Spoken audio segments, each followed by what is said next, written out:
اللہ اکبر اللہ اکبر۔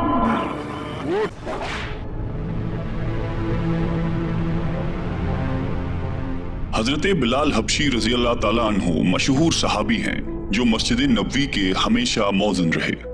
شروع میں ایک کافر کے غلام تھے، اسلام لے آئے جس کی وجہ سے طرح طرح کی تکلیفیں دی جاتی تھی۔ امیہ بن خلف جو مسلمانوں کا سخت دشمن تھا، ان کو سخت گرمی میں دوپہر کے وقت تپتی ہوئی ریت پر سیدھا لٹا کر ان کے سینے پر پتھر کی بڑی چٹان رکھ دیتا تھا۔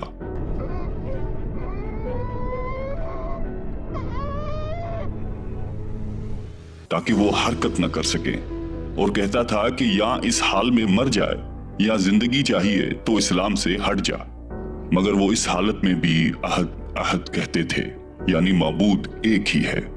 رات کو زنجیروں میں باندھ کر کوڑے لگائے جاتے اور اگلے دن ان زخموں کو گرم زمین پر ڈال کر اور زیادہ زخمی کیا جاتا تاکہ بے قرار ہو کر اسلام سے پھر جائے یا تڑپ تڑپ کر مر جائے۔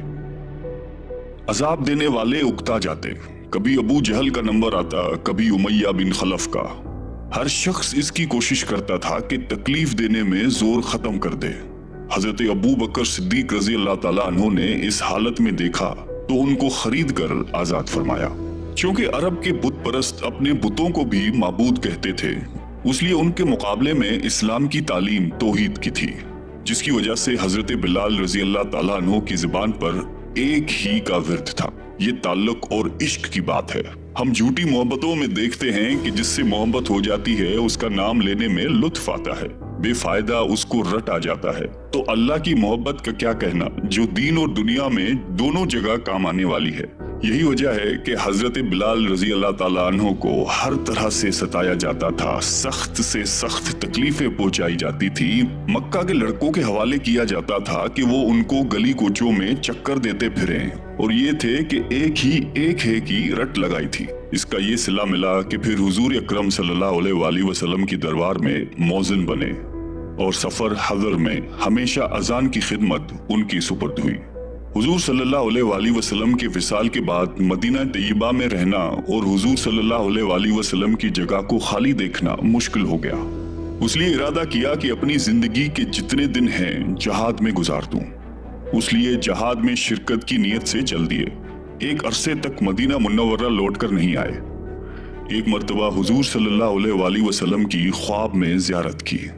آپ صلی اللہ علیہ وآلہ وسلم نے فرمایا کہ بلال، یہ کیا ظلم ہے، ہمارے پاس کبھی نہیں آتے؟